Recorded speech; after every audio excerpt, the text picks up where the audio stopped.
Welcome to the Resistance.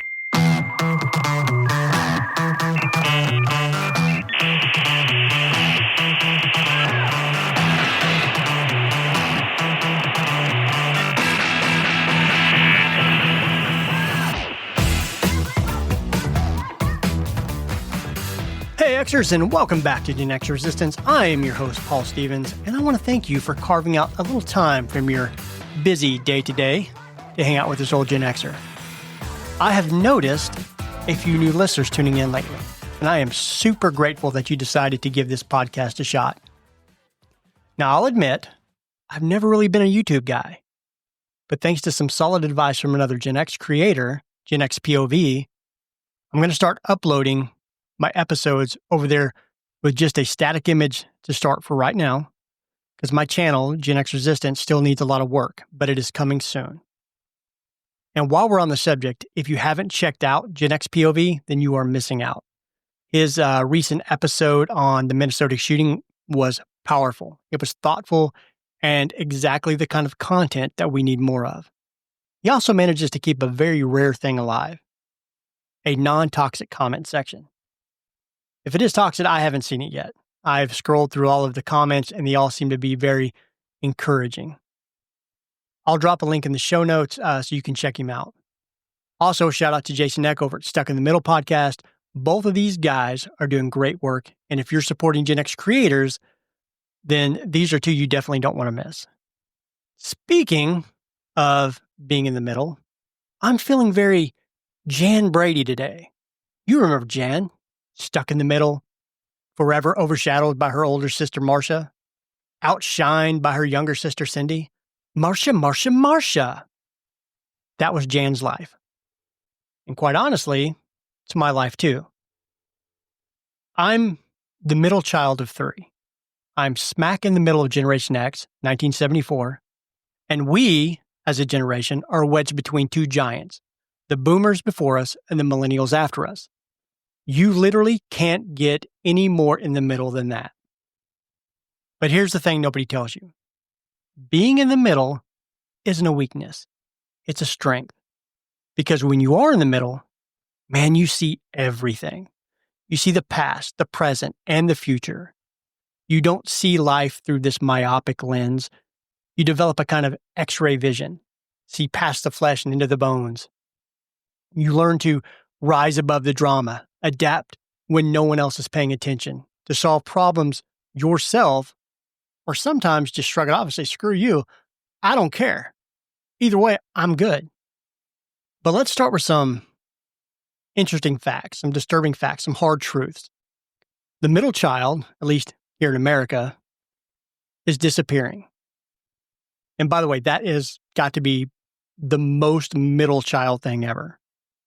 See, back in the 70s, having 3 or 4 kids was completely normal. According to Pew Research, 40% of mothers aged 40 to 44 had 4 or more kids. Another 25% had 3 kids, and 24% had 2. That means that there were a lot of middle children. Kids like Jan Brady and Peter Brady, also forgotten middle child. But today, families are smaller. Birth rates have, I wouldn't say collapsed, but they've definitely diminished. In fact, the U.S. fertility rate in 2024 was around 1.6 children per woman. That is well below the replacement level of 2.1. Most families stop now at 1 or 2 kids, which means the middle child and all of the unique skills and maybe some of the baggage that come with it is going extinct. And that's not just some quirky trivia. It's a cultural shift because middle kids develop traits that no one else does. We are adaptable. We're negotiators. We're survivors. We don't need the spotlight to thrive. And we don't break when we're ignored. Does that sound familiar? That's Generation X in a nutshell. If you are Gen X, I am now dubbing you an honorary middle child. I would congratulate you, but to be honest, Nobody cares. All right, so think about it. Boomers are the Marcias and the Gregs, always in the spotlight, always running the show. Millennials and Gen Z are the Cindys and the Bobbies, the babies of the cultural family, endlessly fussed over, endlessly discussed. Aw. And then there's us, Generation X, the Jans and the Peters of history. Overlooked, forgotten, always the afterthought. We're the slightly out of focus member in the family photo. But here's where the comparison flips. Jan Brady, I didn't see her as weak. I felt she was resilient. She learned how to carve out her own identity in the shadows of Marcia and Cindy. And Gen X, we've done the same thing. We didn't wait for attention. We didn't need constant applause.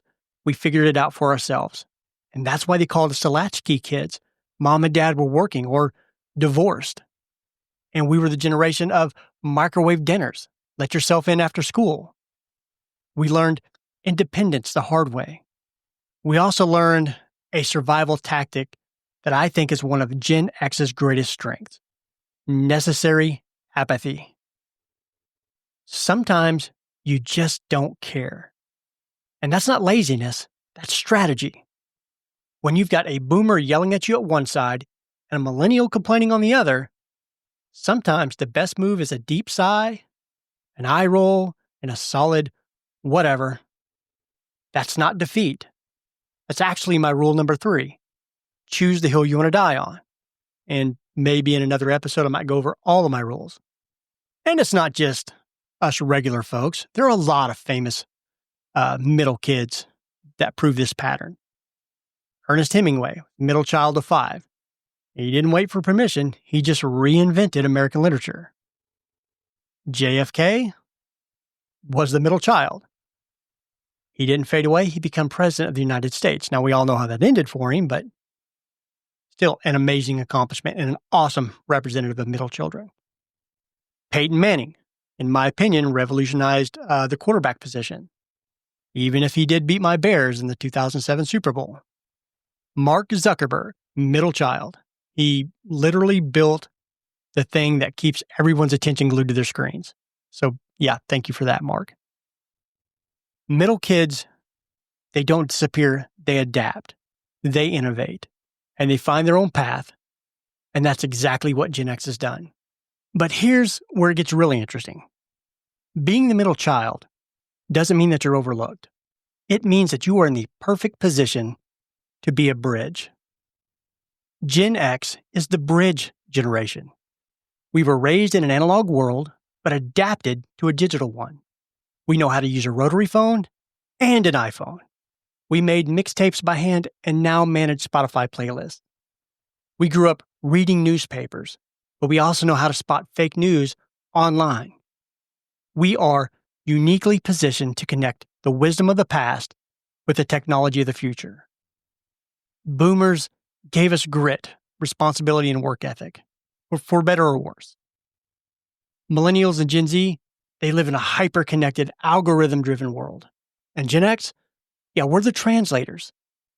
We can pass down real skills, how to solve problems without Google, how to communicate without emojis, how to live without validation. Just like a middle child who smooths out fights between siblings, Gen X can smooth out cultural clashes between boomers, Gen Z, and honestly, without us, that bridge collapses. So yeah, we're the Jan Brady. We're overlooked, forgotten, but we're also stronger for it. Because being overlooked taught us independence. Being stuck in the middle taught us adaptability. And being ignored gave us the freedom to experiment, to push boundaries, and sometimes just not care at all. That apathy, that shrug, that whatever, yeah, it's not defeat, it's perspective. It's knowing what matters and what doesn't. It's being able to step back from drama and keep moving forward. And maybe that's what the world needs right now. A middle child generation that doesn't panic, doesn't obsess over every little crisis, and doesn't need the spotlight to know what it's worth. So next time someone tries to call Gen X the forgotten generation, remember this. We are not forgotten. We are the glue. We are the bridge. We're the Jan Brady of history. And let's be honest, without Jan, the Brady Bunch just falls apart. And without Gen X, the future doesn't hold together either. All right, thanks for listening. If you'd like to reach out to me, you can shoot me an email at genxresistance@gmail.com or drop me a message in the link in the show notes. Until next time, keep resisting, be the bridge, and most of all, stay rad, my friends.